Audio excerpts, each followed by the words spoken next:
All right, good morning, everybody. This meeting is called to order. Mr. Trobman, has anyone signed up for public comment? Thank you very much. Good morning, Ms. Miller. Good morning, sir. We have no cases to reconsider under agenda item 3. Is that correct? That is correct, sir. Well, let's move to agenda item 4. We'll consider tax liability cases, but we don't have any tax liability cases on agenda item 4. Correct, sir. None this week. Well, let's move to agenda item 5, where we have no fair housing cases to consider. Correct, sir. Well, then we'll jump right into agenda item 6. We have one wage claim case pulled for additional discussion on docket 12. Yes, sir. It's case number 20-055-887-1. Commissioner Demerson. I do not believe the commission has sufficient information to make a decision on the employer's appeal.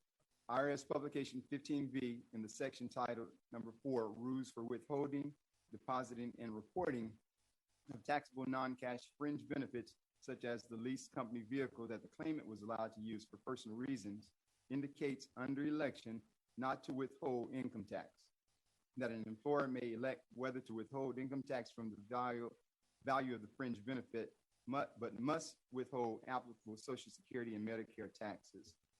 That would seem to indicate that the employer had no choice but to withhold at least the Social Security and Medicare taxes from the claimant's final paycheck.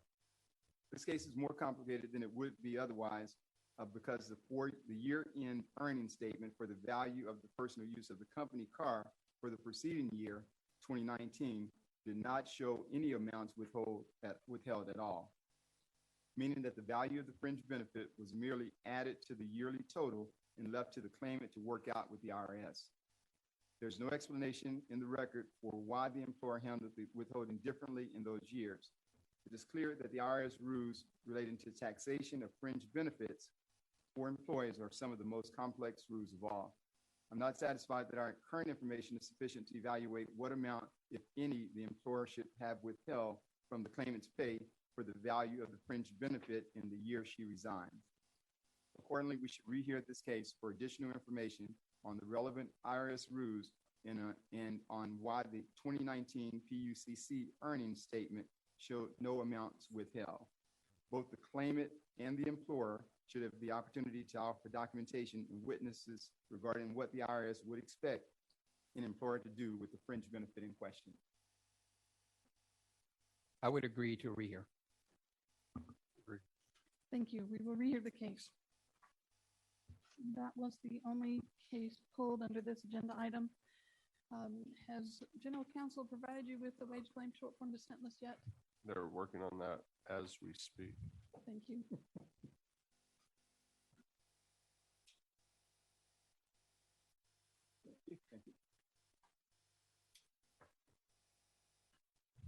Thank you very much.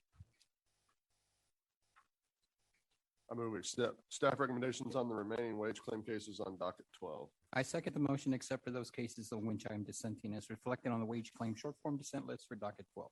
I concur with the chairman's motion except for the cases on which I'm dissenting as reflected in the wage claim short form dissent list for docket 12. Motion passes with the exceptions noted. Thank you. Let's move to agenda item 7, consideration of unemployment insurance cases on docket 12. Yes, sir. Case number 2580583. Commissioner Demerson. The AT decision should be reversed. The claimant worked as a substitute teacher for the employer. The evidence established that it was the claimant's obligation to log on to the employer system to accept further assignments, and work was available every day. However, the claimant stopped seeking and accepting assignments from the employer, and there is no evidence that she had good work-connected cause for doing so. Under these facts, since the claimant did not make herself available for further work, she quit without work-connected good cause. We should reverse the AT decision, reimburse the employer, not billed. The decision should be affirmed. The claimant was working on call as needed as a substitute teacher.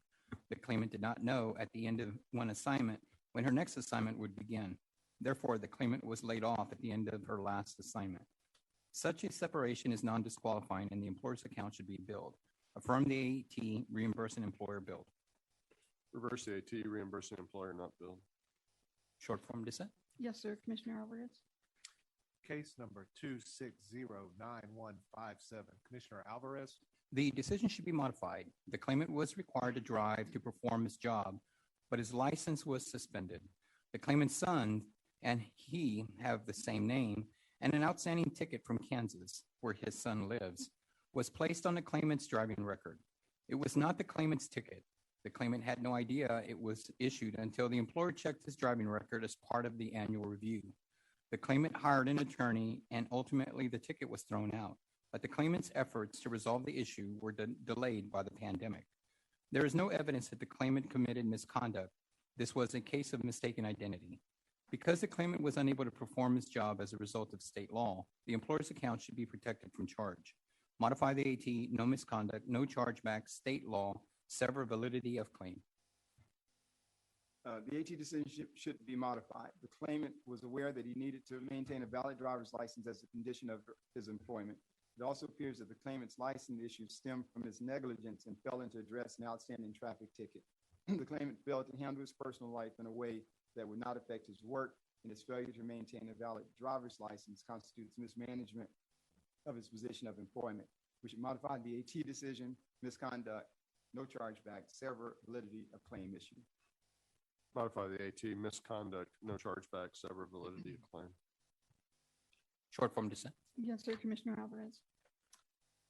Case number 2621044, Commissioner Alvarez. The decision should be modified. The claimant worked for the employer for 3 months. The claimant admits that he simply was not very fast at completing the work and struggled with some of the job requirements. The number of warnings the claimant received while working for the employer demonstrate that he was never able to meet their standards. The claimant's inability to perform the work was not misconduct. Modify the AT, deem timely, no misconduct, correct employer and account number. Regarding timeliness of the claimant's appeal, the claimant filed his appeal several weeks late.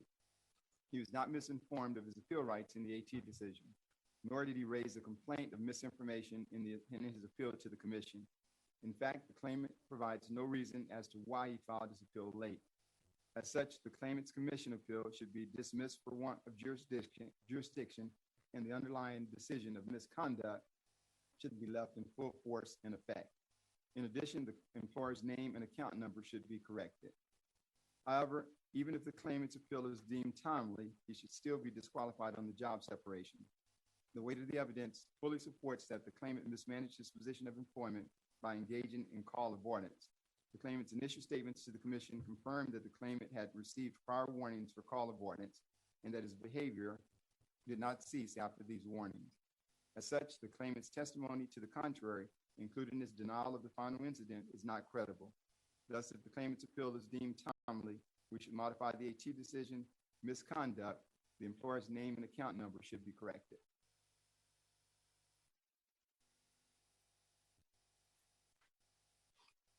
Deem the claimant CA appeal timely, reverse the AT, no misconduct, change the employer name and account number. Yes, sir, Commissioner Demerson. Case number 2623625, Commissioner Demerson. The commission should remand this case, as the record requires significant development on several key issues.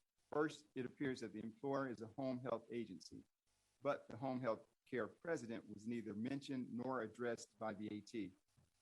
In addition, the claimant's fact-finding statement, as well as the employer's initial response to the claim, suggests that the claimant did not seek or accept a new assignment after her client passed away because the claimant was not ready to return to work.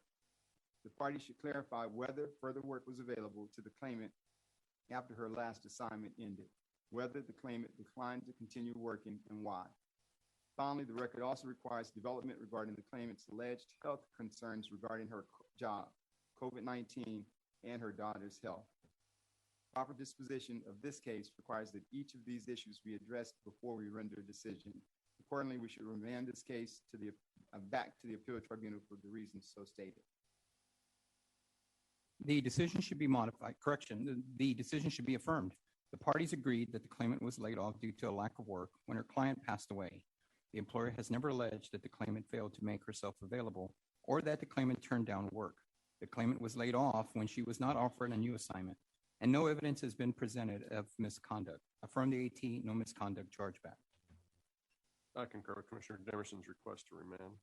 Thank you. We will remand this case. Case number 2629775, Commissioner Alvarez. The AT decision is not supportable.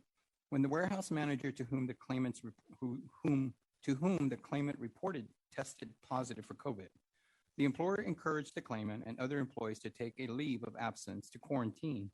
The claimant agreed because his wife was at high risk for severe illness from COVID. Because the leave was unpaid, he filed for UI benefits. When the employer learned that he had filed a claim for UI, they fired him. The claimant was involuntarily separated for reasons that were not misconduct. Modify the AT, no misconduct, no chargeback due to disaster. I agree with that. The AT decision should be modified since the record established that the claimant stopped working so he could quarantine after being exposed to COVID-19 virus. I would agree to disaster separation in this case. We should therefore modify the AT decision, no voluntary leaving, no chargeback, disaster. Modify the AT, no voluntary leaving, no chargeback, disaster. Thank you. We have unanimous decision. Case number 2632796, Commissioner Alvarez.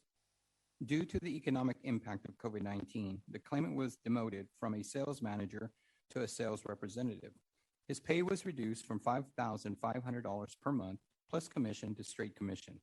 The employer clearly made a material and substantial change in the hiring agreement, and the claimant therefore had good cause connected with the work to resign. Modify the AT, no voluntary leaving, no chargeback due to disaster. The appeal tribunal decision should be reversed. The claimant experienced a change in his pay agreement, which subsequently prompted him to resign. However, the claimant did not try the new arrangement to see if there would, in fact, be any decrease in his compensation. Accordingly, the claimant did not take adequate steps to protect his job and quit without work-connected good cause. We should therefore reverse the AT decision, voluntary leaving, no chargeback, adequate employer response. In the alternative, if my fellow commissioners are of the opinion that the claimant should be qualified for benefits, the employer's account should be protected from charge. There is sufficient evidence in this case to establish that the change in the claimant's pay agreement was precipitated by the economic and social impact of the COVID-19 pandemic. Therefore, I also support a vote of modifying the AT decision to reflect no voluntary leaving, no chargeback, separation due to disaster. What was Commissioner Alvarez's vote? Commissioner Alvarez voted no voluntary leaving, no chargeback, disaster. Modify the AT, no voluntary leaving, no chargeback, disaster.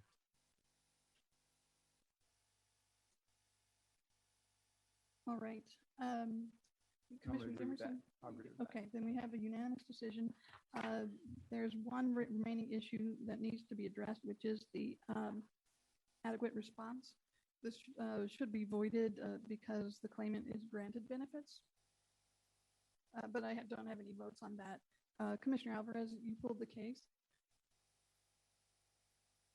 I apologize. I'm so sorry. That was in the recommendation, not the appeal tribunal decision. Please just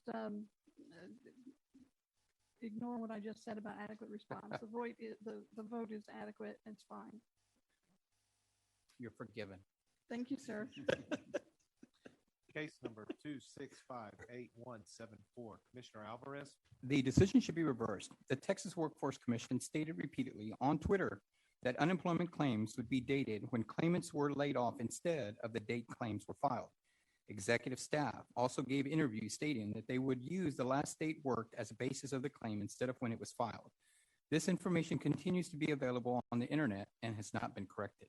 To prevent injustice, Rule 22 should be applied to this claim. Reverse AT valid claim, backdate to 3/22/20.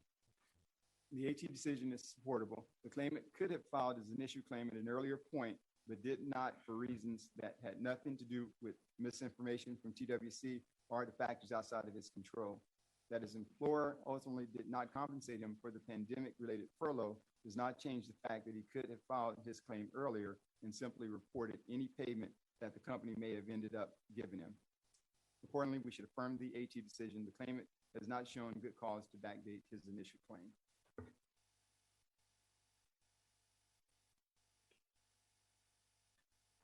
Affirm the AT, backdating, denied. Short form dissent. Yes, sir. Commissioner Alvarez. Case number 2665200, Commissioner Alvarez. The decision should be reversed. The Texas Workforce Commission stated repeatedly on Twitter that unemployment claims would be dated when the claimant was laid off instead of date of filing. Executive staff also gave interviews stating that they would use the last date worked as the basis of the claim instead of when it was filed. To prevent injustice, Rule 22 should be applied to this claim. Reverse AT valid claim backdate to June 14, 2020. The AT decision is supportable. The claimant acknowledged that he could have tried to file his initial claim several weeks earlier than he did, but instead waited because he did not feel a need to apply and believed the press release from earlier in the year about backdating of claims would continue to apply later in that year. That does not constitute good cause for backdating an initial claim. Accordingly, we should affirm the AT decision. The claimant has not shown good cause for backdating his initial claim. Affirm the AT, backdating denied. Long form dissent. Yes, sir. I have your long form dissent. Case number 2670797, Commissioner Alvarez. The AT decision is not supportable. The AT cited appeal number 99-008549-10-090999 in support of the decision to disqualify the claimant. That precedent holds that a claimant who is separated from a training program thereby quits without good cause connected with the work if she participated in the program, which the acknowledgement that it ended at a specific time. That precedent should not be applied to this case. The claimant continued working for 120 days after she graduated. Since the claimant continued working for the employer for a substantial time period after she graduated, she was no longer working under the terms of the program at the time of her work separation. The claimant was let go due to the lack of available funding, which is clearly not disqualifying. Reverse AT, no misconduct, void reimbursement ruling. The appeal tribunal decision should be modified. I agree the reimbursement ruling should be avoided. As to the job separation, the preponderance of the evidence in this case supports a finding that the claimant's position was a training position and that her internship had ended. The end of the employment relationship was therefore a voluntary quit without work-connected good cause per the precedent cited by the AT. We should therefore modify the AT decision, voluntary leaving, void the reimbursement ruling. Rehear to take testimony on whether the claimant was participating in a work relief work training program under section 201.067. We have not achieved a majority vote. Commissioner Alvarez, you pulled the case. I would agree with the chairman to Thank rehear. you. We will rehear the case. Case number 2680798, Commissioner Alvarez. The decision is not supportable. The claimant left his last position due to safety issues caused by the pandemic. Individuals in the workplace were not following applicable social distancing guidelines, and rooms were overcrowded for their size. Individuals expressing COVID symptoms were allowed to continue working. The claimant brought his concerns to management, but no action was taken to address the issue. The claimant had good cause connected with the work to quit. Since the issues were as a result of the pandemic, it should be appropriate to protect the employer's account. Reverse AT, no voluntary leaving, no chargeback disaster. I agree with Commissioner Alvarez. Agreed. Thank you. We have a unanimous decision. Case number 2682717, Commissioner Alvarez. The decision should be reversed. The claimant's assignment ended. The claimant was offered a new assignment, which she accepted, but that assignment was canceled at the last minute. The claimant filed this initial claim the day after the assignment was canceled. The claimant met the statutory definition of unemployment, or correction, of unemployed at that point. Unlike temporary health firm employees, there is no waiting period to file for unemployment benefits for home healthcare workers. Any work offers after the claimant filed the initial claim are unrelated to the work separation and are issues of suitable work. Reverse AT, no misconduct, chargeback, void, adequate response. The appeal tribunal decision should be modified only to reflect that the adequate response issue should be severed. The remainder of the decision is supportable. There was inconsistency between the claimant's fact-finding statements and her testimony, and as such, the employer's evidence should be given greater weight. The employer has maintained that it continued to offer work to the claimant only for the claimant not to respond. As such, the claimant's act of filing for benefits initiated the job separation in this case and constituted a quit without work-connected good cause. We should therefore modify the AT decision, voluntary leaving, no chargeback, sever, adequate response. Modify the AT, voluntary leaving, no chargeback, sever, adequate response. Short form dissent. Yes, sir. Commissioner Alvarez. Case number 2691938, Commissioner Dimerson. The commission should grant a rehearing in this case. The record should be further developed regarding the withdrawals the claimant made on the joint checking account in question.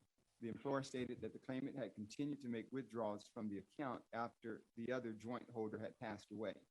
The employer alleged this was theft, but does not appear to have been questioned as to the basis of the allegation, i.e., did the employer have supporting evidence to establish that the claimant was no longer authorized to make withdrawals? Was the claimant in charge of any cash handling or accounting at the employer's place of business? Accordingly, we should grant a rehearing in this case to further develop the final incident. The AT decision should be affirmed. The claimant was discharged by the new owner of the employer after the claimant withdrew funds from the bank account that she had held jointly with the deceased owner. While the owner's son contends that the claimant stole the funds, the evidence in the AT hearing was insufficient to establish that the claimant took funds to which she was not entitled. There is no evidence that any court of law has ruled the funds withdrawn by the claimant were the property of the deceased owner's son or anyone else.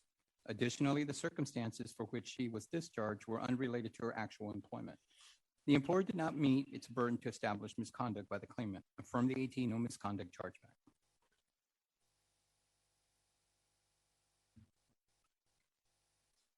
I would agree to rehear the case to get more testimony on the bank account. We will rehear the case.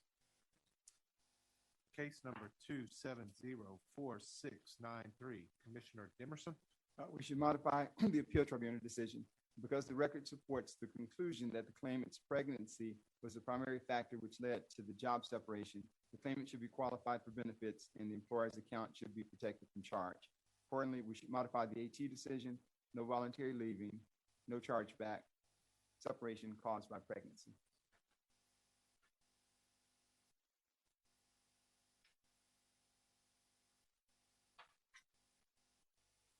I would agree with Commissioner Demerson. Agreed. Thank you. We have unanimous decision. Case number 2708491, Commissioner Dimerson. We should affirm the appeal tribunal decision. The claimant stopped working because she went on vacation. Since the separation was initiated by the claimant for a personal reason, the disqualification and resulting overpayment are appropriate. We should affirm the AT decision, voluntary leaving, overpayment of $1,007. In the alternative, because the claimant was on approved vacation and returned to work with the employer, we could find that no job separation occurred and void the continued claim. However, because the claimant was not available for work during the time she was out on vacation, we should send a memo to investigate the claimant's availability for work during the week in question.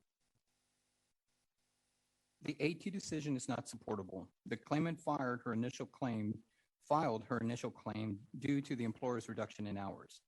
In the claim week in question, the claimant went on a pre-approved vacation. She intended to return to work in the next week, but the employer was closed for business in that week. Thereafter, the claimant worked for the employer as needed at the employer's initiation. The claimant did not quit the job by going on approved vacation for a short time and returning to work thereafter. Reverse the AT, no misconduct, no overpayment.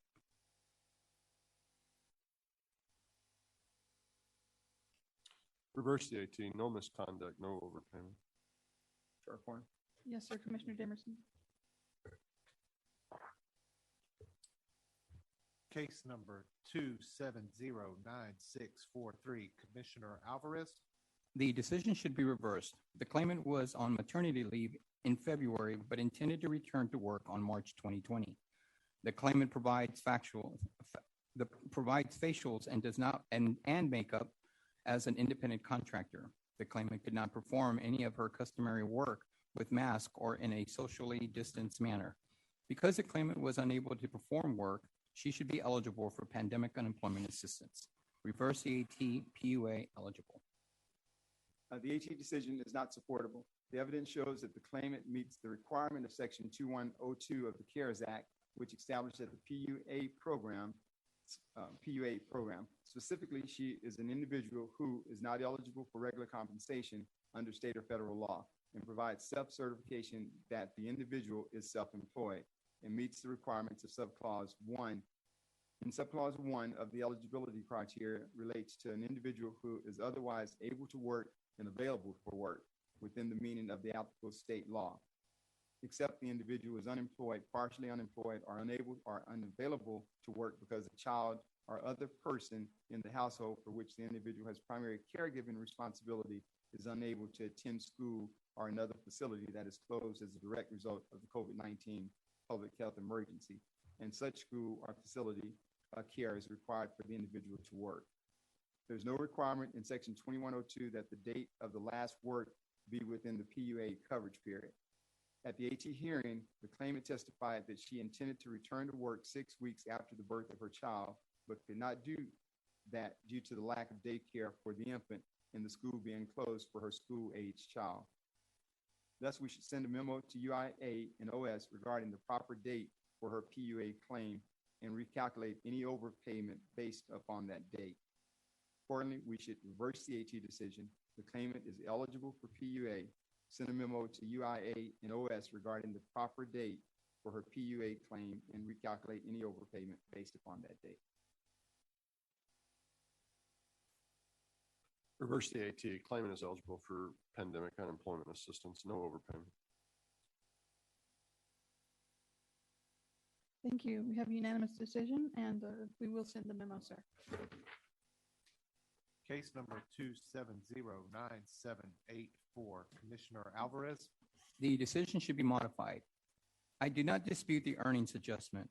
With regard to the reporting issue, the claimant provided sworn testimony that he tried repeatedly to contact the Texas Workforce Commission and was unable to reach anyone. As the claimant attempted to contact the commission and was unable to do so, the reporting ineligibility should be reversed. Modify the AT earnings adjustment overpayment of $1,863, reporting eligible, memo to RID to contact the claimant regarding the identity issue, memo to UIA and CS regarding backdating the PUA claim. The appeal tribunal decision should be modified. First, as to the earnings adjustment issue, the claimant failed to report all of his earnings because he felt he was owed benefits in connection with the belief that his claim should have been backdated. The claimant's rationale does not constitute an acceptable pathway to relieve him of the earnings adjustment in question, nor the overpayment associated with it. As to the reporting issue, the claimant was unable to contact the commission representative due to calling numerous times without being able to get through. Since this was a circumstance that was beyond the claimant's control, the reporting ineligibility should be reversed.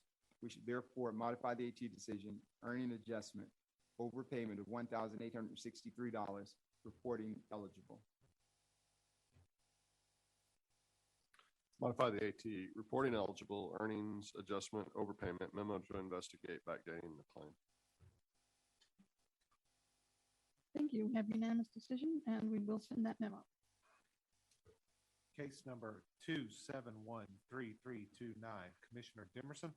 We should reverse the appeal tribunal decision. Despite the employer's lack of a first-hand witness, the record still supports misconduct.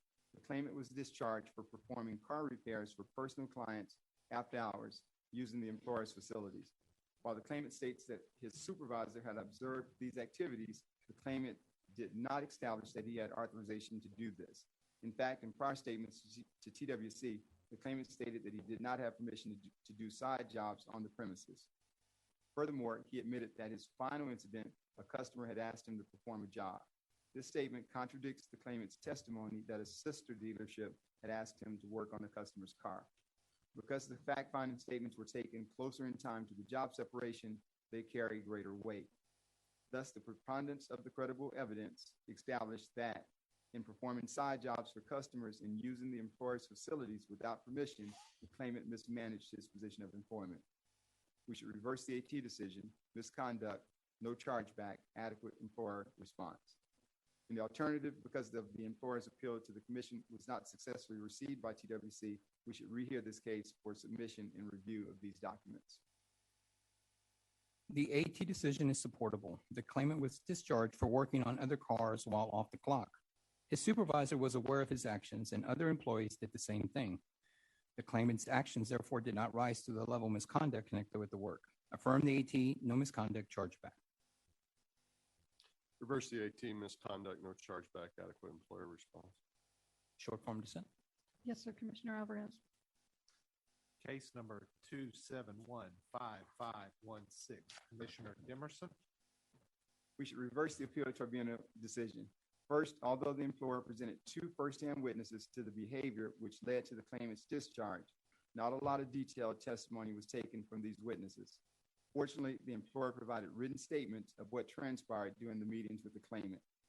They established that the claimant was not only rude and uncooperative, she was blatantly insubordinate. Thus, because the employer has sufficiently met its burden that the claimant mismanaged her position of employment, and the claimant admitted that she had received a PIP addressing her attitude, we should reverse the AT decision, misconduct, no chargeback, adequate employer response. The AT decision should be affirmed. The parties were in disagreement as to the facts of the claimant's discharge. The employer contended that the claimant acted insubordinately and was discharged as a result. The claimant credibly denied being insubordinate or otherwise committing misconduct. The appeal tribunal was in the best position to assess the credibility of the parties, and the AT findings of the facts should not be disputed. Affirm the AT, no misconduct, chargeback.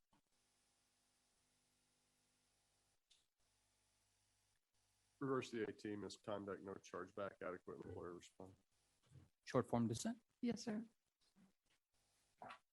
Case number 2733390, Commissioner Alvarez.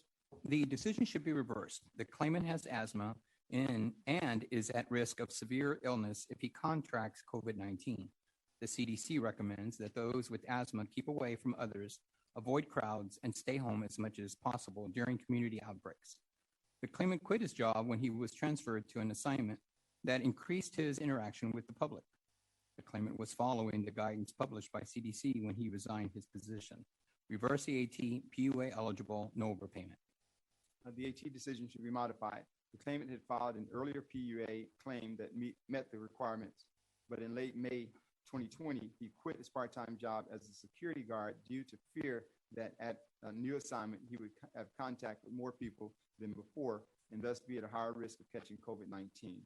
He was not advised by a healthcare professional to leave that job, nor was there any proof that he would have had to work under conditions that failed to meet applicable guidelines from OSHA and the CDC. The PUA program is broad and intended to cover a wide range of situations, but is not broad enough to apply to a situation in which a person decides without proof or professional advice that a particular job is too risky. Accordingly, we should modify the AT decision. The claimant is ineligible for PUA benefits beginning May 24th, 2020, to recalculate the overpayment amount. Modify the AT, claimant not eligible for pandemic unemployment assistance beginning May 24th, 2020, recalculate overpayment. Short form dissent. Yes, sir. Commissioner Alvarez. Case number 2736681, Commissioner Dimerson. We should remand this case back to the appeal tribunal. First, the record was not sufficiently developed in this case. The appeal hearing was less than 15 minutes long, of which only 61 seconds comprised the claimant's testimony. The claimant was not asked to describe the final incident, to rebut the allegations, or to provide details about her actions. In addition, the employer referenced a video recording of the final incident, yet there is no indication in the record that the employer was asked to provide the recording. Finally, the AT's conclusion seems based on facts which were not presented at the hearing, especially considering the lack of the claimant testimony. Therefore, as a consequence of these deficiencies, we should remand this case to further develop the record regarding the final incident and to instruct the employer to submit a copy of the video for our review and consideration. The decision is correct. The claimant was discharged for using a stern tone with a patient in an attempt to keep them safe. No evidence has been provided to show that the claimant used demeaning or derogatory language. The claimant's actions did not rise to the level of misconduct. Affirm the AT, no misconduct, chargeback. I concur with Commissioner Dimerson. Short form dissent. Yes, sir. Case number 2740879, Commissioner Dimerson. We should reverse the appeal tribunal decision. The claimant was discharged after a private citizen complained to the employer about a post the claimant made on social media. Apparently, the claimant identified the employer on his profile, and the private citizen wanted to know if the employer supported the claimant's statements. In his post, the claimant referred to certain protesters as animals that need to be put down. Based on the context of the protest and the claimant's inflammatory comments, it was reasonable for the employer to conclude that the claimant's comments were a call for extreme violence against the protesters. Because the claimant's comments were not in line with the employer's image and philosophy, and the claimant's actions violated the employer's policy, the claimant mismanaged his position of employment. We should reverse the AT decision, misconduct, tax governmental employer, adequate employer response. The decision is supportable. The claimant was discharged for a Facebook comment he made under his private personal account after hours. The employer discharged the claimant under a subjective policy that was too vague, which was too vaguely drafted to inform the claimant that his comment could be grounds for discharge. Additionally, as the employer is a governmental employer, this case raises concerns regarding the claimant's rights to free speech under the First Amendment. Here, the claimant's comments was regarding a matter of public concern and was not made pursuant to his duties. As such, and in the absence of a showing by the employer that the comment affected the workplace in any way, the claimant's exercise of his First Amendment right to free speech does not constitute misconduct. Affirm the AT, no misconduct, tax governmental employer. Affirm the AT, no misconduct connected to the work, tax to governmental employer. Short form dissent. Yes, sir. Commissioner Demerson. Case number 2743-608. Commissioner Demerson, We should reverse the appeal tribunal decision. The claimant was discharged after his negligence when installing an alternator on a boat almost caused a fire. The claimant admitted that he reversed the positive and negative connections on the alternator, but does not accept responsibility for this mistake. He blames the parts store for giving him the incorrect part. However, it was the claimant's responsibility to ensure that the part he ordered was the part he received. But even assuming that the claimant was not at fault and failing to identify the wrong part, the claimant painted over the positive and negative markers on the new alternator. The claimant's failure to connect the alternator correctly due to a lack of care created a potential fire hazard. Thus, because the claimant jeopardized the life or property of another, he was discharged for misconduct connected with the work. Accordingly, we should reverse the AT decision, misconduct, no chargeback, adequate employer response. The AT decision is supportable. The claimant was discharged for an incident with an installed part and for failing to check it properly at the marina. The employer's parts department provided the claimant with the improper part, and the claimant had not been aware he had to check it before he could unload tools. The employer has not provided sufficient evidence to establish misconduct. Affirm the AT, no misconduct, chargeback. Affirm the AT, no misconduct, chargeback. Short form dissent. Yes, sir. Commissioner Demerson. And that was the last UI case pulled for additional discussion under docket 12. You should have received the UI short form dissent list for docket 12. I move we accept staff recommendations on the remaining UI cases on docket 12. I second the motion except for those cases on which I'm dissenting as reflected on the UI short form dissent list for docket 12. I concur with the chairman's motion, except for the cases on which I'm dissenting as reflected in the UI short form dissent list for docket 12. Motion passes with the exceptions noted. Thank you, sir. Thank you. This brings us to the end of agenda items 3 through 7. Let's pause for just a few minutes to reset for the rest of the meeting. Thanks, Sherry. Thank you guys. Thank you guys. Thank you guys.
Oh, dude, I didn't think.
All right, let's move to agenda item 8, discussion, consideration, possible action regarding the acceptance of pledges for board contract years 2020 and 2021 child care matching funds. Good morning. Chairman Daniel, Commissioners, Mr. Cerna, for the record, Travis Weaver, Workforce Development Division. He probably needs Today. to speak up. Oh, can you hear me better? Can you hear me?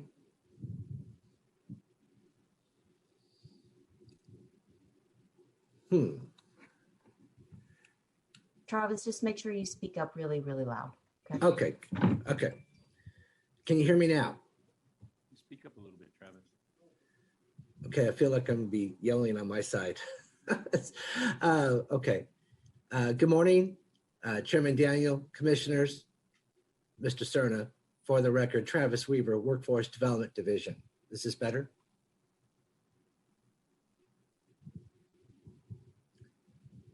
Today, Workforce Development and Child Care Early Learning are presenting for your approval BCY 21 Child Care Local Match. Annually, local workforce development boards submit local match pledges to secure federal child care funds pursuant to Commission Rule 80917. Commissioners, a couple of comments prior to our request. Today's agenda includes 3 match agreements from 3 boards, which includes Borderplex, Dallas, and Panhandle. With today's approval, all boards, including the state, have secured their BCY 21 child care local match target, with 11 boards exceeding their BCY 21 target.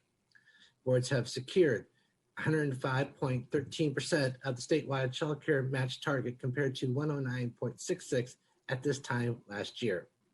One item of note, we will be back one more time next month as we are expecting 5 additional match agreements from 3 boards. I personally want to thank the boards for their efforts in securing match this year during these unprecedented times, especially Concho Valley and Rural Capital, who due to their excessive overmatch was able to help several boards secure match for this year.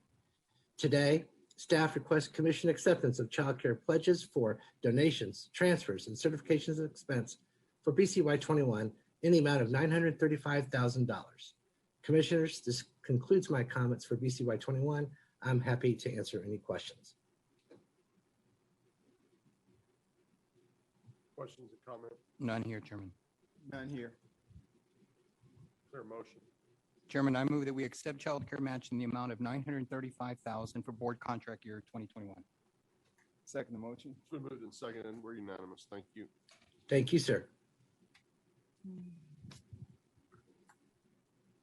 This is item 9, discussion, consideration, and possible action regarding the revision and implementation of the We Hire Ability Employer Recognition Program. Good morning, Mr. Chairman, Commissioner Alvarez, Commissioner Demerson, and Mr. Cerna. For the record, Cheryl Fuller, Vocational Rehabilitation Division. In 2019, the Commission approved expansion of the agency's hireability campaign to add an annual employer forum and an employer recognition program called We Hireability. The launch of We Hireability was scheduled for early 2020, but was postponed to this year since at that time many employers were focused on responding to the business changes brought about by the pandemic. As we prepare for this year's launch, staff identified 3 opportunities to refine the recognition program to ensure that it is best positioned to meet its intended purpose to raise awareness among employers about the benefits of hiring people with disabilities and to increase employers' hiring of people with disabilities. The first is to establish the recognition program as a biennial recognition instead of an annual recognition.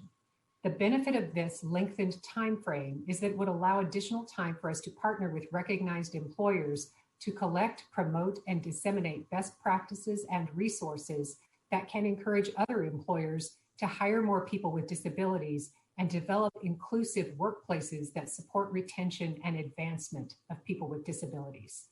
The second is to recognize employers with the We Hireability decal as soon as their nomination is validated, and to recognize as many employers as meet the criteria, rather than waiting to issue the decals in October and limiting the number of employers who may be recognized. The benefit of this proposed change is that we can begin to work with recognized employers immediately and can include as many employers as meet the criteria. Third and finally is to conduct special awareness activities and events each October, highlighting employers who have been recognized in that cycle and featuring their strategies and effective practices. One such venue for this activity could be the annual Employer Hireability Forum. That concludes my presentation. However, I would like to note that we made one correction to the discussion paper for this item to correct a typographical error on line 29 on the first page. That should read 7% instead of 8%, and we have submitted a corrected document for posting. I'd be happy to answer any questions. Questions or comments? I just want to thank our commissioners for the unveiling of this decal that we had an opportunity to visit with our folks there in El Paso. So just wanted to recognize that.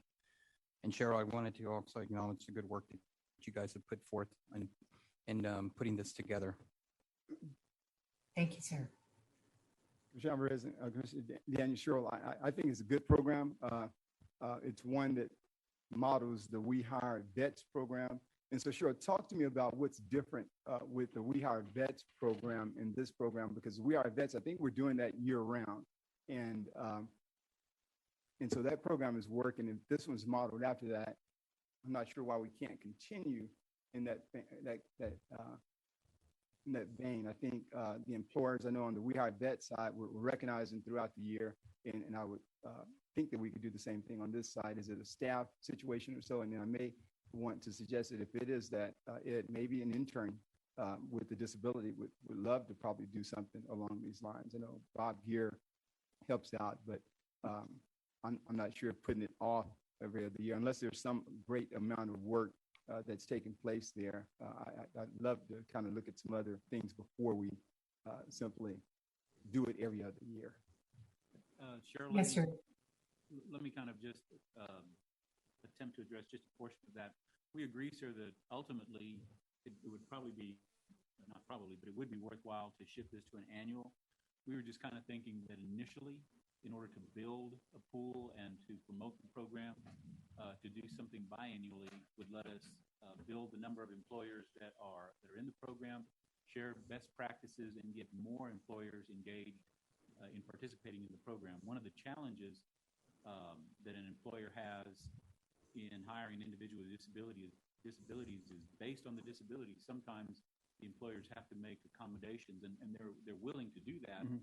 But if we can share best practices with how, let's say, HEB accommodated individuals with disabilities or somebody else that would be recognized in the program, then it may encourage more participants. Once we get that sort of pump prime, then we believe we can shift it to an annual practice. But we just wanted to start off with a biennial to kind of build that that pool and that support base of employers. Yeah, I'm of the opinion that it's simply basically if you are an employer and you hire over 10% of your work base or your employees are disabled, you're recognized from that standpoint. So I'm not sure if it's best practices or anything. It's basically employers that are out there that you have 10% of your workforce that are disabled, you're simply recognized.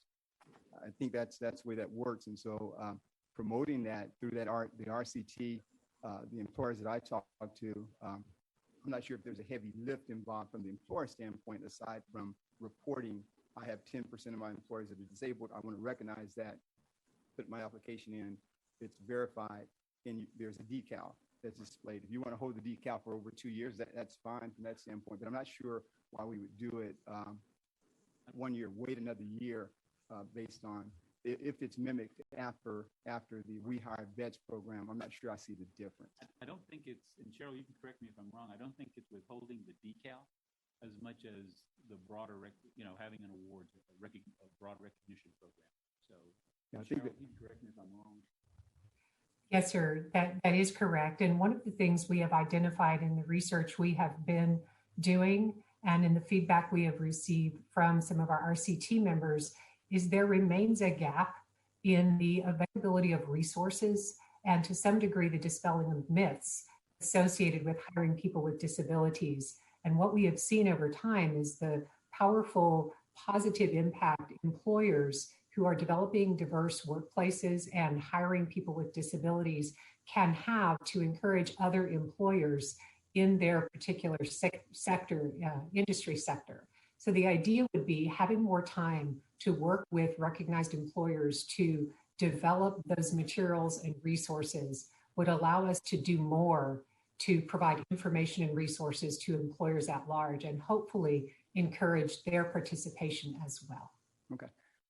Again, I apologize for not vetting this prior to, I think you guys briefed our team or so, but I just had a chance to really read over it.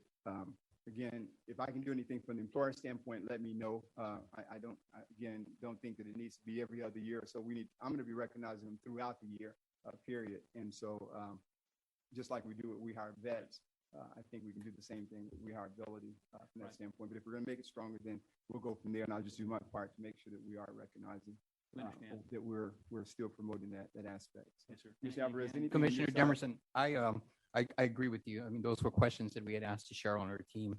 And I appreciate the fact that you brought this up and bringing up the fact that RCT is involved. And I would like to say that once this decal is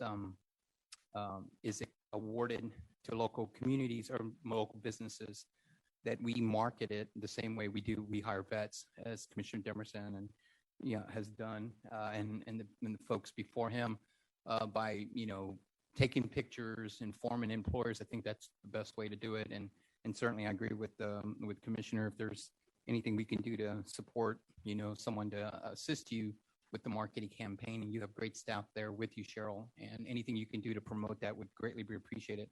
I think we're hearing more and more about what we as an agency are doing to promote individuals with a disability, whether it's through services or training them. So congratulations to you and your team. And Commissioner Demerson, I appreciate the comment regarding how we could design this very similar to We Hire Vets. Yeah. And internships, valuable use. And I know there's a staff situation or concern that's just something that I throw out there that somebody in that regard would probably enjoy doing something along those lines. So. Yes, sir. And one thing, just to be clear, we will recognize the employers as we validate their application. So they'll get the decal, we'll recognize them. We'll work on media releases. So that'll be throughout the year.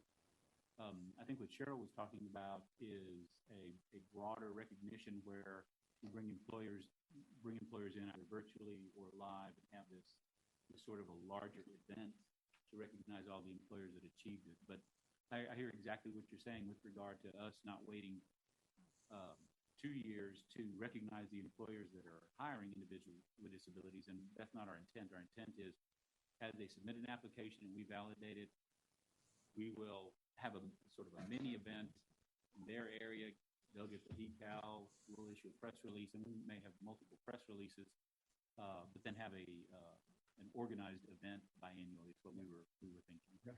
And Cheryl, again, I apologize. I should have briefed and got with the staff before then, but wanted to just bring those things up. Thank you. Great initiative. Thank you, Cheryl. Thank you. I think one of the issues might possibly be with the fact that there's an evaluation period. And you might want to consider evaluating on a rolling basis. It doesn't matter how long the decal is good for. Companies will be recognized for their commitment over the long term. I hope it's a very long-term period, but you really don't probably need a nomination period. You just take nominations when companies can be nominated. It kind of solves the 2-year issue, and it kind of, in some ways, gives us greater flexibility to be able to recognize companies. If I saw an area I would want changed about this, I was fine with it the way you proposed it to get it started. But quickly, I'll ask you to remove the nomination period. You don't need that. Just nominate on a rolling basis and make as many awards as people qualify for. Yes, Cheryl, sir. is it true that we will recognize these businesses during National Disability Month? Yes, our proposal is, as Mr. Serna said, that we would recognize employers as soon as they do have a vetted nomination form.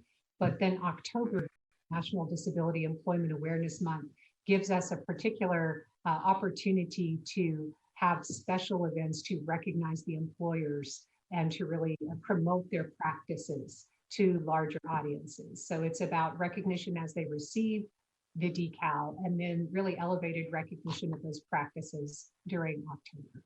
Yeah, I love this because not only can they use it as a decal in the discussion paper, we also noted that these employers could put it on their website and they could use it on other areas of their business to promote what they do. I think that's a great initiative. This is an important talking point for employers. It's really the genesis of my concern for the nomination period, is because if I were a private sector employer, again, I would 100%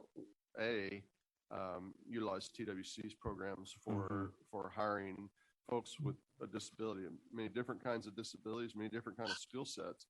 And for TWC then to recognize employers for their contribution to the economy, I've never heard anyone complain about too much positive recognition. That's never occurred in my career. And so it's an opportunity for us to likely highlight employers who are already taking advantage of TWC's focus on this and finding that skill set of talent for their folks. So, again, I was fully prepared to support it the way it was listed. I wish the nomination period wasn't there. I wish it was just open nominations year round, but it doesn't give me pause while we're trying to get this thing off the ground and get started.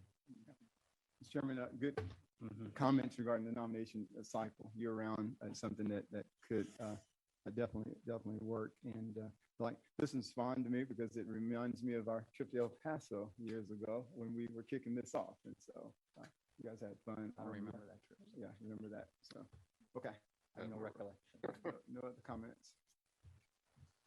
No other comments, Chairman. All right. Do we have a motion on this issue? Chairman, I move that we modify the rehireability employer recognition program to be the biennium recognition, that we recognize employers as their applications are validated, recognized as many employers as meet the criteria, and that we conduct special awareness activities each October during National Disability Employment Awareness Month as described by staff.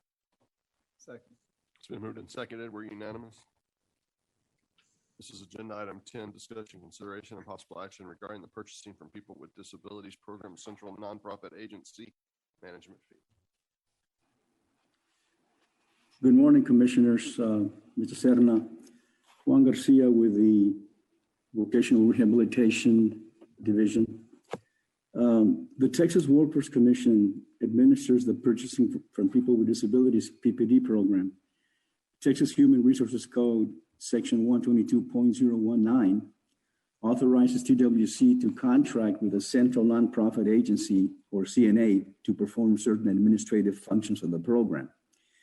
In addition, Section 122.019E and F allow the CNA to charge a management fee for services provided to community rehabilitation programs, or CRPs, and require that that fee be reviewed annually. TWC Chapter 806, Purchases of Products and Services from People with Disabilities, Rule 806.31N, requires that as part of the annual review process of the management fee, the TWC must consider public comment from CRPs participating in the PPD program. Additionally, 806.31B requires TWC to approve the method of calculation for that management fee. On October 6, 2020, the Commission approved for public comment the posting of the proposed management fee rates for state fiscal year 21, which are as follows: 6% of the sales price for products, 6% of the contract price for services, and 5% of the contract price for temporary services. These proposed rates are consistent with rates applied in prior years. That public comment period ended on January 8th, 2021, with 4 CRPs submitting comments. Staff proposes no changes to the rates or method of calculation based on the comments received. The method of calculation of proposed management fee rates is as follows: CRP cost divided by 100% minus the management fee rate equals the product or the selling price. This method of calculation is consistent with the one that has been applied in prior years. Staff seeks direction on approving the following proposed management fee rates and method of calculation for state fiscal year 21 as proposed by the Central Nonprofit Agency, and are as follows: 6% of the sales price for products, 6% of the contract price for services, 5% of the contract price for temporary services, and a calculation method that reads as follows: CRP cost divided by 100% minus the management fee to equal the product or the selling price. With that, I'll answer any questions you might have. Any comments or questions? None here, Chairman. None. Is there a motion? I move that we approve the Central Nonprofit Agency's management fee for the PPD State Use Program at 6% of product sales, 6% on services, and 5% on temporary personnel services, with the calculation method for product or service prices as presented by staff. Second. It's been moved and seconded. We're unanimous. Thank you. This is agenda item 11, discussion, consideration, and possible action regarding loan force development area performance expectations for board contract year 2021. Good morning, Mr. Chairman and Commissioners, Mr. Cerna. Adam Leonard from Operational Insight. I'm here to present the remaining recommendations for board targets for BCY 21. As you know, these have been somewhat delayed as a result of some issues in the data and the pandemic in general. But they're relatively straightforward in most regards. We have a set of measures that are associated with several that we report to the legislature and to the governor's office, and that we contract directly to the boards. The targets on those we're proposing to align with what you approved in the LAR in October. We have traditionally given the boards a measure that focused on the median earnings for basically all the participants that they serve. And ultimately, what we've really seen in that is that it is a meaningful measure from an informational standpoint. It's not a meaningful measure from a accountability standpoint, because it's driven very much by what's going on in the economy, who's coming in the door needing to be served, what skills they bring, how well they match up. Basically, it's driven by Wagner-Peiser more than anything else. And Wagner-Peiser doesn't have a great deal of, it has no training associated with it, so there isn't really an impact to do a lot of, to impact this measure. Therefore, we're proposing that we not set a target this year on the median earnings measure, but that we will still continue to report it as a useful management tool. Moving into employers receiving workforce assistance, we're basically proposing that we use largely the same methodology we've used in the past, which looks at the changes in the number of employers in each board area over the year. But we recognize that this year, because of the lag in the data that we get from LMCI, we may not be reflecting exactly what's happening locally. And so at the end of the year, we'd like to get an update to see the best numbers from them as far as what the numbers of employers in each area are, and perhaps we might need to make an adjustment here or there if we've got areas where the number of businesses coming back are a little slower than in others, that kind of thing. For our choices program, this is where we start to get into some of the weird data things. The performance measure that we've been using focuses on people who are required to participate in the program. And since the pandemic started, HHSC has waived work participation requirements, which kind of makes the measure denominator, it just makes the whole thing not quite work right. And so what we started thinking about was, well, this could be a unique opportunity. And when I say we, I of course mean the workforce division, because it's their program ultimately. And talking about, well, could we make some modifications to the way that, or look at making modifications to the way the measure works so that it does more than just get a person into a job right now, but actually puts them on a pathway towards what their next job might be, and with some short-term training. And so what we're proposing is basically for the remainder of this year, we work on that concept and come back to you all with a new measure for next year that would account for kind of the transformation we're hoping to see in this program and make the measure better aligned with the direction we'd like to go. Ultimately, the agency has a lot of experience using measures to try to change behavior. This, in fact, is one of them. That before we started it in 2011-ish, the program was very much a counting the amount of time people were sitting in seats in the one stop as opposed to time working, that kind of thing. So we were able to successfully shift there. We think there's an opportunity to do so here.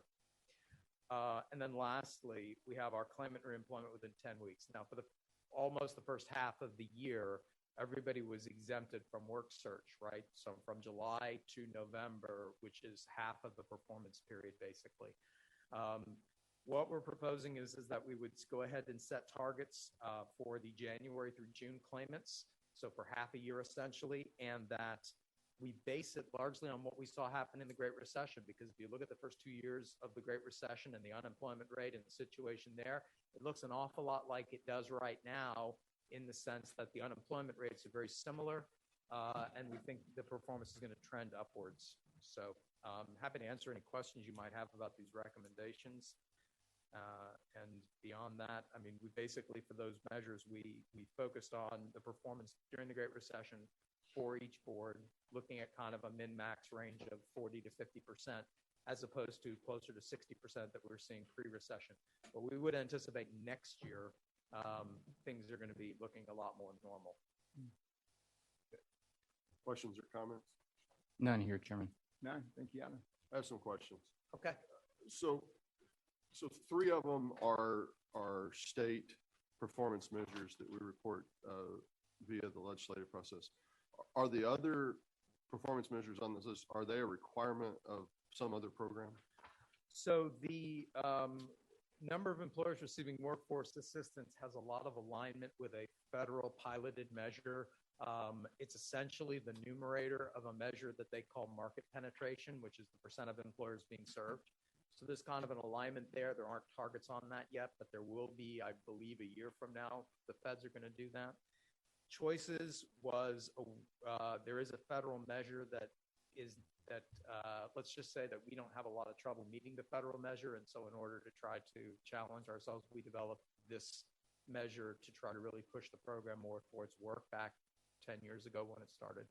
And claimant reemployment, no, there's no measure, or there's no federal program associated with that. That's a standard that we put in place trying to get boards oriented around the idea that, hey, all those claimants who are in the system, we really need to be focusing on trying to get them good jobs fast. Mm-hmm. So beyond the three legislative measures and then perhaps the employers receiving assistance, which has a slight relationship. Yeah. None of these are tied to our ability to maintain either federal or state funding. In other words, they're not measuring these are not a condition of us getting funding from some source. That's true. Yeah. So these are just things we want to do as a workforce system, and so you can only manage what you can measure, kind of situation. That is exactly right. Are boards contractually bound to these measures? They are contractually bound, but of course, depending on whether you set or don't set a target on it, it kind of has a different weight. But if you look in the actual contracts, they're listed there. Yeah. So, I can appreciate the need to remove the median earnings measure. Is there something that we should consider to take its place?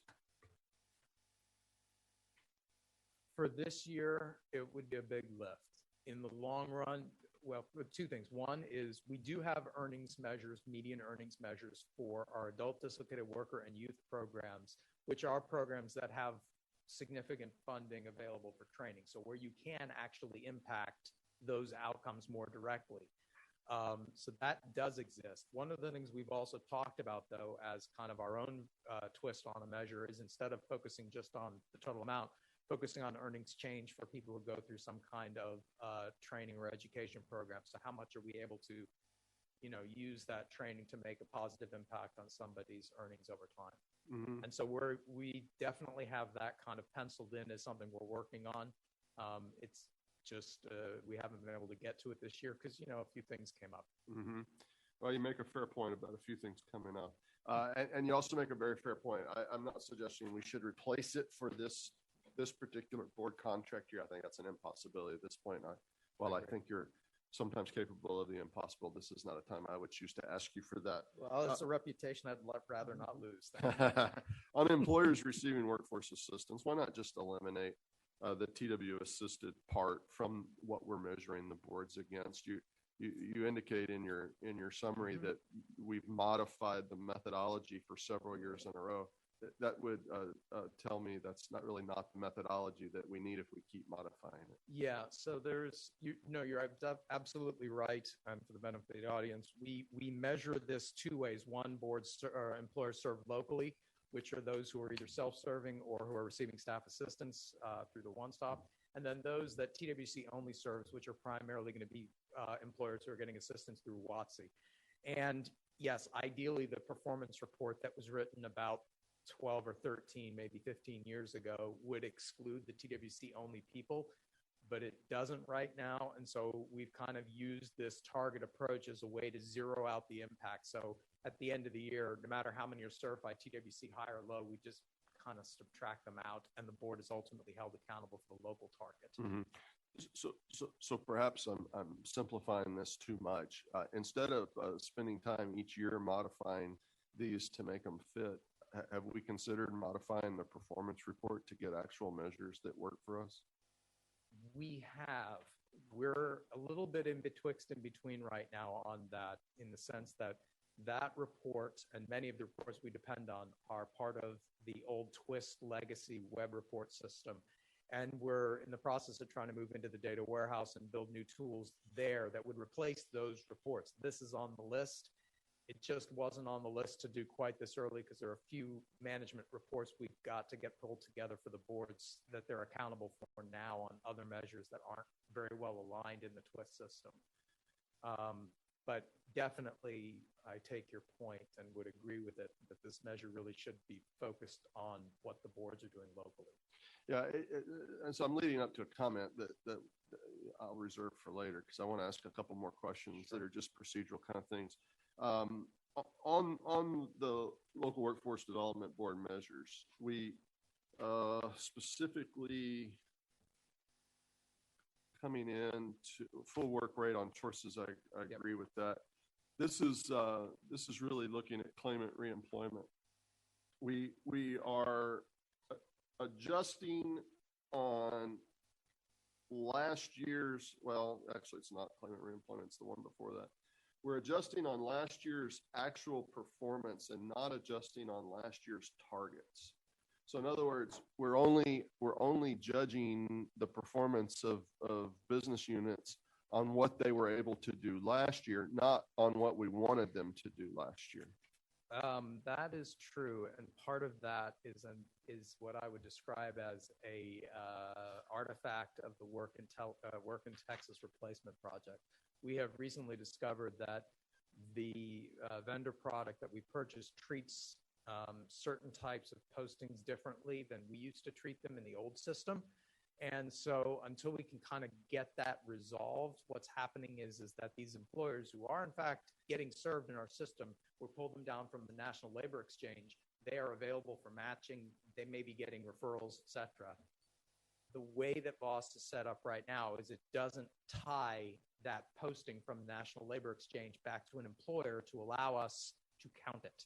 And so what that meant was the numbers last year essentially dropped, not because the boards were not doing well, but because the system was not picking up these services that were associated with the National Labor Exchange and those postings. So that was the reason for shifting more to a baseline of what they did.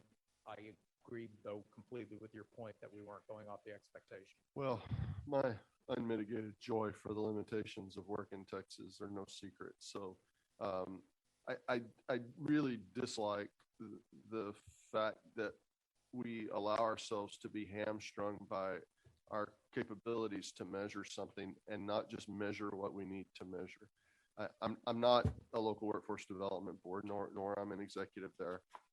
But I can't imagine being put in a position where I'm measured on the basis of limitations that the measuring agency has based on what computer tools they have to measure it. I know you have significantly better tools, and I'm getting to a comment on that.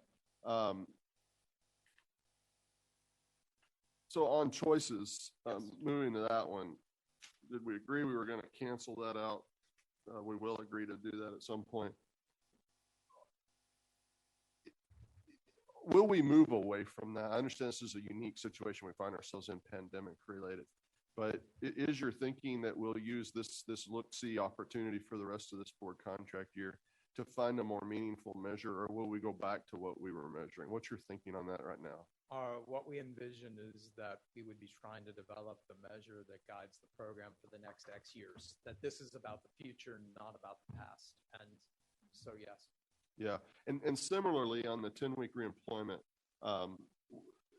you're going to fill in essentially what is a successful measure. Basically, whatever they did is fine. Why wouldn't we just waive it? Well, the first half of the year, whatever they did was fine because ultimately the people weren't mostly responsible for doing work search at that time, which makes it hard for the board to hold the board accountable.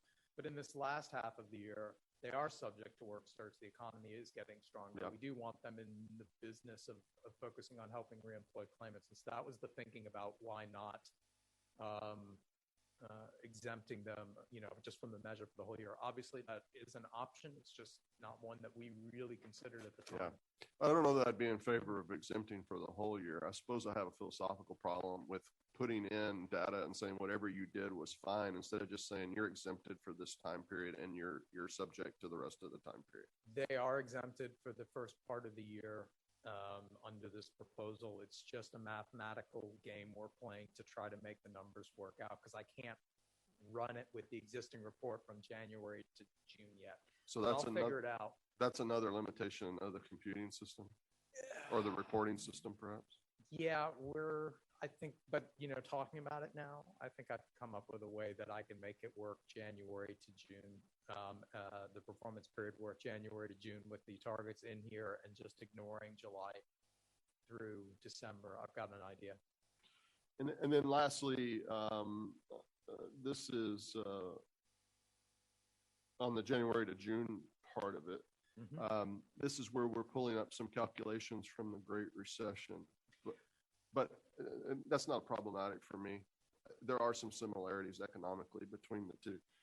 The area I just wanted a little more information on was we're going to set the targets here once again on past actual performance, not performance that we desired as a system, because even though the unemployment rates and some other economic measures are similar now as they were during the Great Recession period, there was 10 years of intervening pretty solid economy for the state.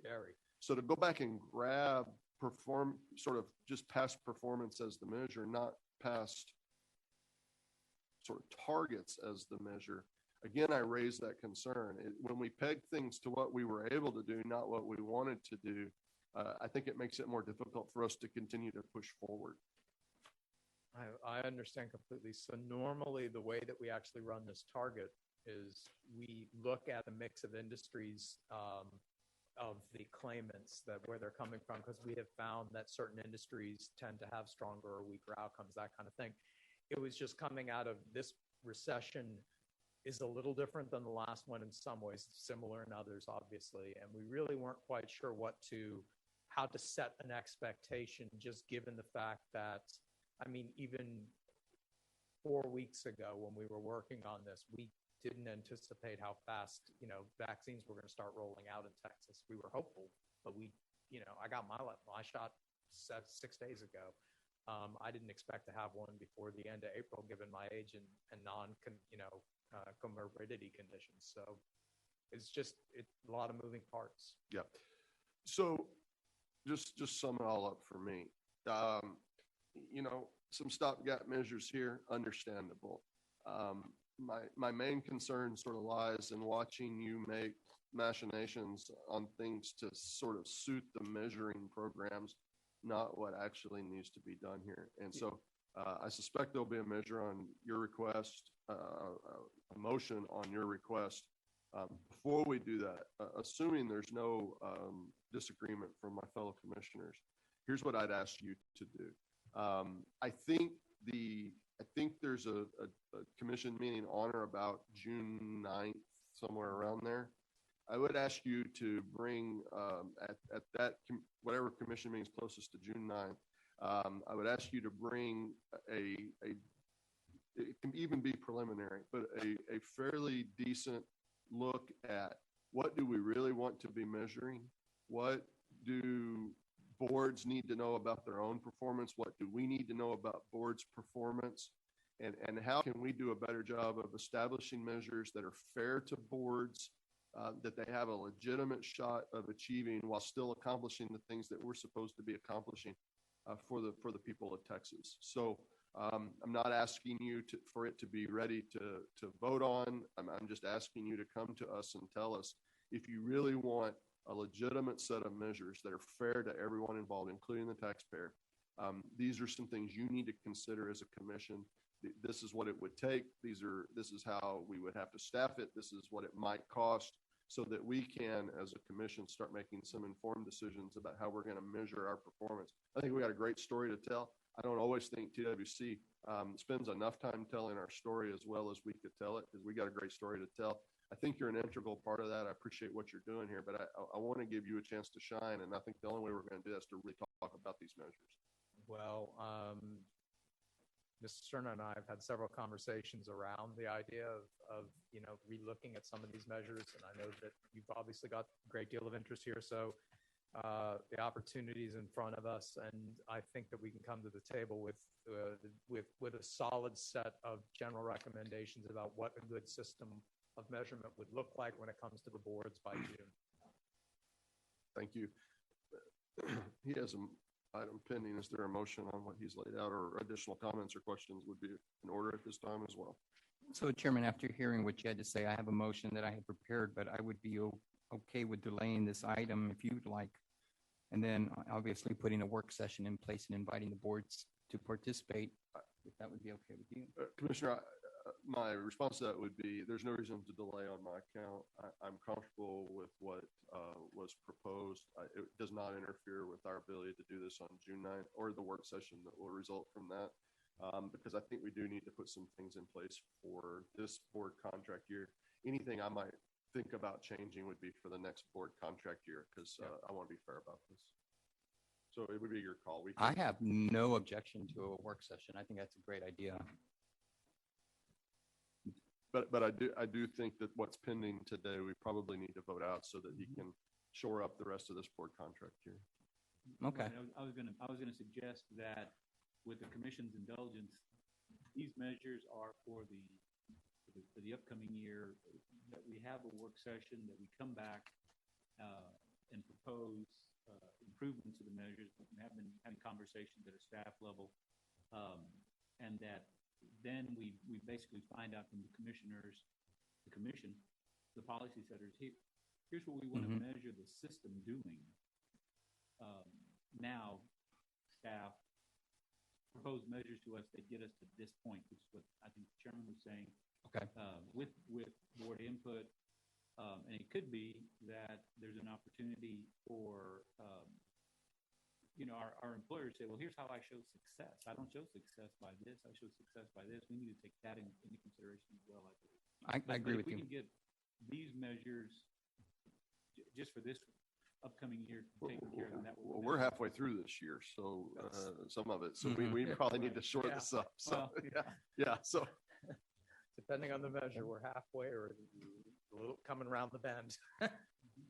Commissioner Demerson, you have anything? No comment. I think Chairman's laid out some things and some options. I think Adam and Ed both understand what we're looking to do, and so not delaying what's in front of us is a direction to go. So if I'm not mistaken, a work session in the future and including board members to participate, I'm okay with that. With that, I do have a motion then, Chairman. First of all, great report, Adam. I swear you're the only one that I always write so much stuff, and it's totally different than what I hear from you on the phone or stuff. So good work. I just wanted to just acknowledge your great work on all this. And then also your work anniversary. I know it's been a while since I've seen you, so it's been some time. I think you're 8 or 18 years or something. Yeah. With that, Chairman, I move that we approve the target methodologies and authorize staff to apply these methodologies to set BCY 21 targets and sub-targets for employed enrolled quarters 2 post-exit, employed enrolled quarters 2 through 4 post-exit, credential rate, number of employers receiving workforce assistance, and claimant reemployment within 10 weeks as presented by staff. A second. it's been moved and seconded. We're unanimous. Thank you for your time. Thank you very much. Very informative. Nothing on item 12 is what I'm showing. Item 13 is a standing item, discussion, consideration, possible action regarding guidance on resource utilization, implementation services, strategies, to target disaster relief efforts and public health emergencies, including those funded with the Department of Labor's Disaster Dislocated Worker Grant. We have nothing. Item 14 is discussion, consideration, and possible action regarding approval of local workforce development board nominees.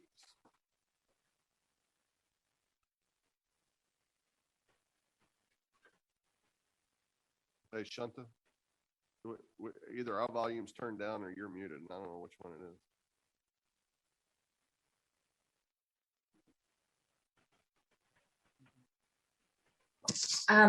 I'm happy to help with this. If you can hear me, Shanta provided her talking points to me in the event she had any trouble today. Well, that's okay with me.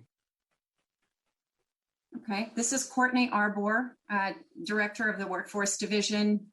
And good morning, Commissioners and Mr. Cerna. Before you are Workforce Board nominees for Workforce Solutions Golden Crescent, Lower Rio Grande Valley, and Southeast Texas. I believe staff answered the questions in the briefings with your office these last couple of weeks, but certainly we're here to answer any questions you may have. Comments or questions? None here, Chairman. None. Is there a motion? I move that we approve the board nominees for Golden Crescent, Lower Rio Grande Valley, and Southeast Texas. All right, second. It's been moved and seconded. We're unanimous. Thank you. Thank you. Nothing under agenda item 15. Is there a legislative report? There is. Good morning, Chairman Daniel, Commissioner Alvarez, Commissioner Demerson, Mr. Cerna. For the record, Tom McCarty, External Relations. Yesterday, the U.S. Senate confirmed Marty Walsh as the Secretary of Labor. And here at the Texas Legislature, today, the House Appropriations Subcommittee on Articles 6, 7, and 8 will be taking up budget riders at their formal meeting today. As a reminder, there's no public testimony for those hearings. And then also the House Committee on International Relations and Economic Development will consider HB 1792 by Representative Button at their hearing Wednesday morning. This is TWC's legislative proposal related to TRS assessors and evaluators. Reagan will be our resource witness for the hearing. I'm available if you have any questions. All right, comments or questions? None here, Chairman. None. Thank you. Thank you. Thank you. Mr. Cerna, an executive director's report today. The only thing that I wanted to mention, and we've made the offices, each of your offices aware that we continue to experience high levels of fraud because of the volume, the money volume flowing through the UI system. We're taking very aggressive steps, including bringing additional resources, contract resources on board and tools on board to address that. We believe that we've been relatively successful, but we continue to remain very aggressive in our efforts. I am getting more calls from executive directors of state agencies. I've had 4 in the past week.